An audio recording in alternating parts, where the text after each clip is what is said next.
that sparks flying and all that What fun about stuff. the word denial? Because who in their right mind say, I'm going to get in this ring and I want him to tear me up. When I get in the ring, I want a black eye, I want a concussion, I want him to hit me in my ribs, I want all of it. Who wants that?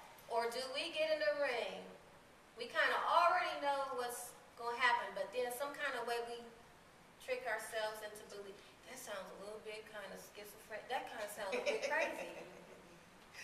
We're all crazy. You know I'm sitting here thinking like, is we crazy? Do we want to be crazy? Good. Clap. But that is it. Are we in denial? You already know. That's like, in the black community, we get whippings, right? Right. And you know if you steal your mom's car and get caught, you know you're going to get a whipping. Oh, yeah. You know that if you don't be in on time, you know you're going to get a whipping. Why do we keep doing it? Do we think that maybe, I think that maybe she won't do it this time? Because my mom was very consistent with her whippings. Very, very consistent. Am I the only one? My mom was very consistent. My mom was very consistent.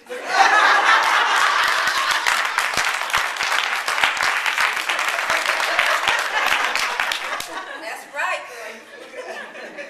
Spirit of rock. That's right. So y'all want to talk about denial? Everybody got their head down.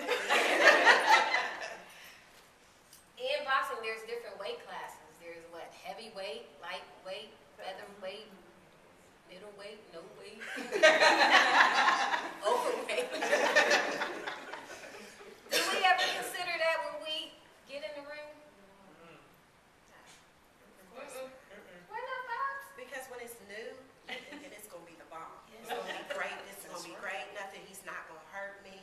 This is going to be the bomb. And so you're not But thinking. what if you a lightweight and you know for a fact that he a heavyweight? Why you going up in there? I think part of it is the challenge. The challenge? Yeah. Do you think, okay, now, let me use put your imagination eyes on, your mind on. Do you think that maybe you're going to gain enough weight to be able to hang in his weight class? Or do you think that you're going to trim him down enough? Trim him down enough, that's the insider. Trim him down enough, insider. Trim him down enough to get him into your weight class. You missed it, didn't you, youngster? Anybody 40 and up felt that? Whisper to her for that. Trim him down enough to get him. But sometimes don't we do that though? Because actually, do we do that in a relationship? We think that if we Trim him down enough. that he'll stay. But I think people are in denial because while you're trimming him down, someone else is trimming him down.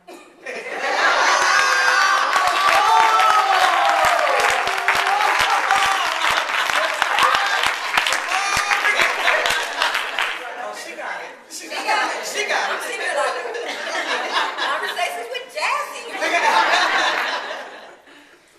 And that's often the case. That's not. Now, is that something that you feel that just happens in your generation? Probably not.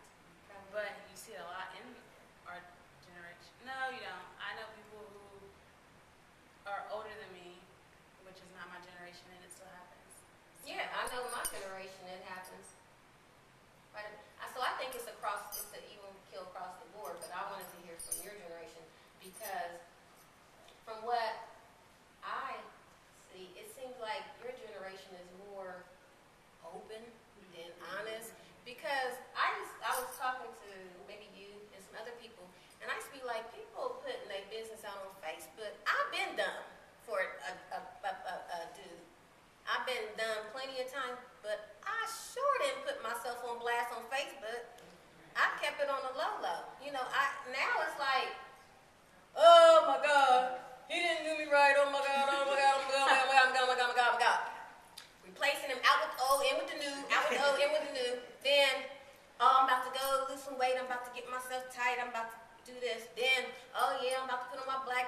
and killing them. And then next thing you know, I'm back booed up with my boo, about to cook him some breakfast. And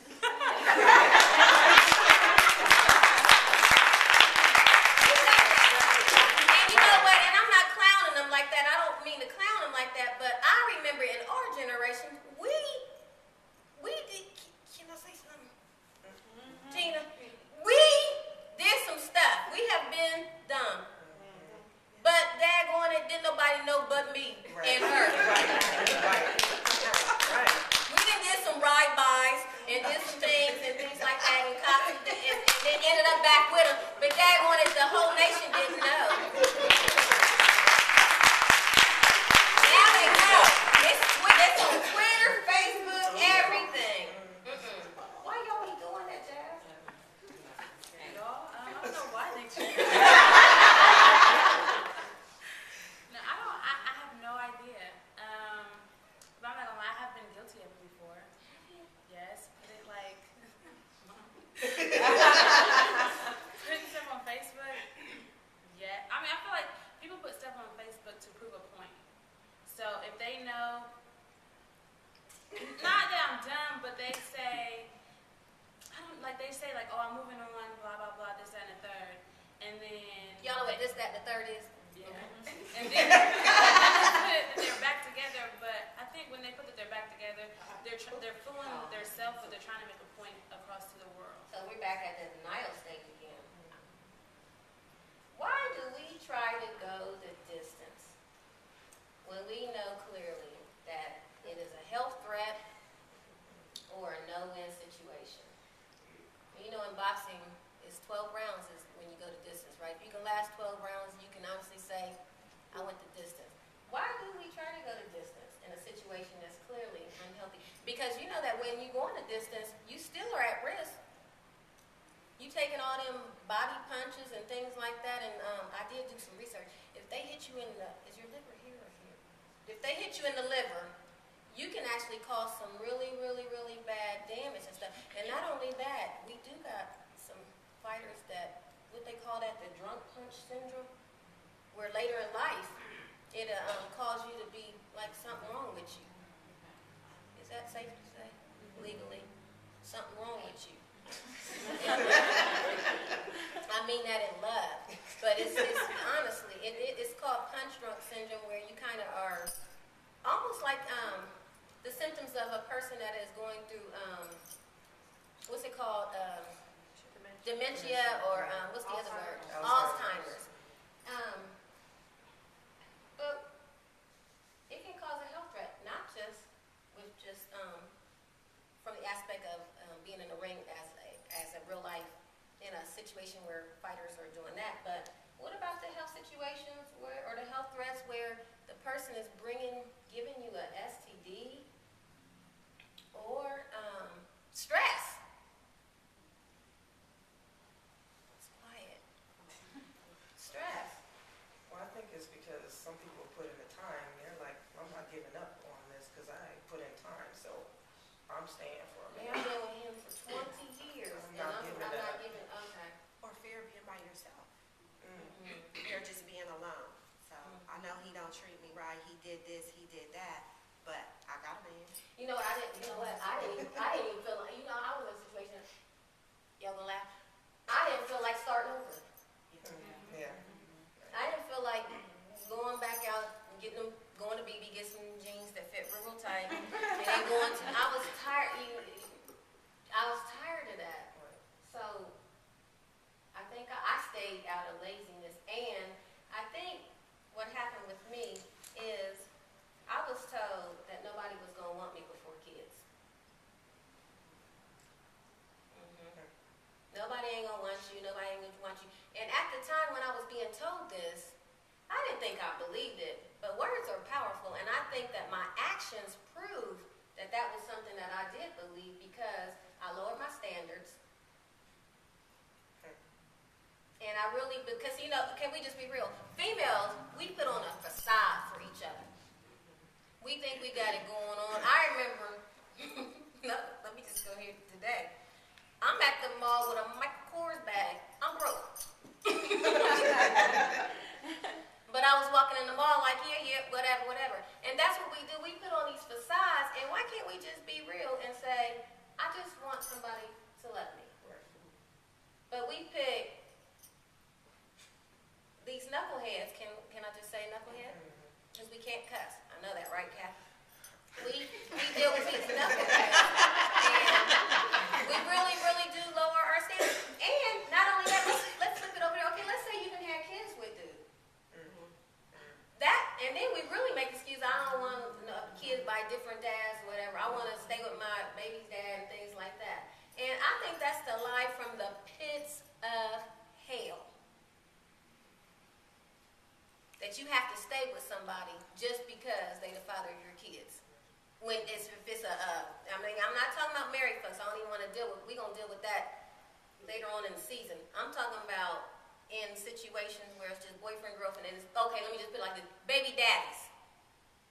That's a life in the pits of hell, like you can't do better. Especially if they're not treating you the way that you need to be treated. Now, I clap on that one.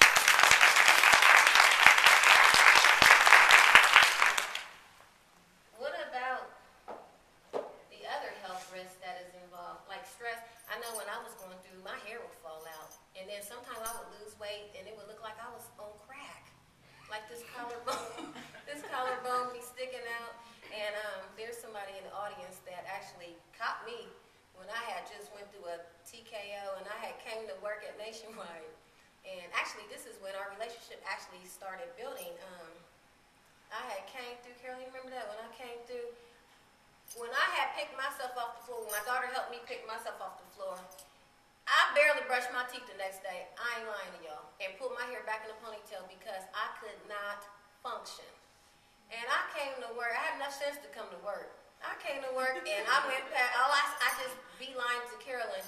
And she was like, what in the heck? Come on, get in the bathroom. Get in the bathroom. That's, you know how they have the corner man in the ring and they up doing you like this? That's how she was in the bathroom. What happened to you? It's gonna be all right. It's gonna be all right. And then, you know what? And I thank God for Carolyn because that was a season of my life that I needed her. I had friends. I mean, I had Tina. I had my mom. I had all that. But that particular time, God used her as a key player in my life at that point to kind of get me to the next level because she didn't judge me. So often, y'all want me to go here? So often, we some hot messes, but we sure will look at somebody else's stuff and be like, girl, Right. For real?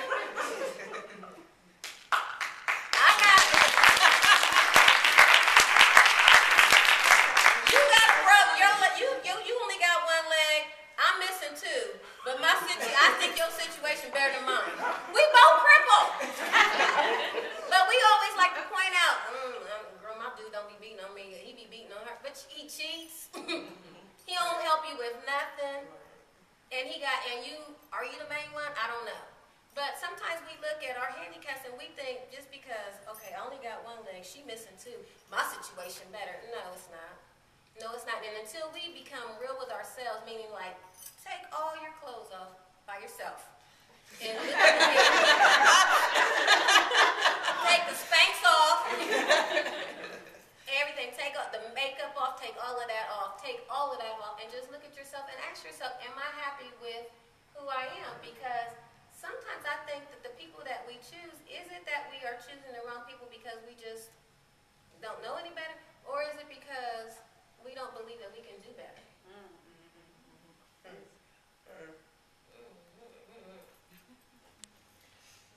Next, I want to move on to this. I want to know about this ride or die mentality. I'm a ride or die. I can't say the one word they use, but they mean I'm a ride or die. What is that? Jazz, I know you know. Well, I feel like there's two different types of ride or dies. I don't know how to classify them, but either you're going to be like a smart ride or die or a dumb ride or die. To me, a smart ride or die basically is being down with someone through their ups and downs, meaning as in when they're broke, when they don't have anything, when they're sick, when they don't have a job, when they're at 0. And being with them when they're at 10, when they have everything, you know what I mean? out through that. I feel like the dumb ride or die is, you know, you saying like, oh yeah, I'm a ride or die, you know, he does this, but I don't care, I'm sticking with him. He gave me this, but I don't care, I'm still his ride or die. I feel like there's two different types. Either you can be smart or you can be dumb. I'm the first one. Me and Pastor Troy, I'm a ride or die.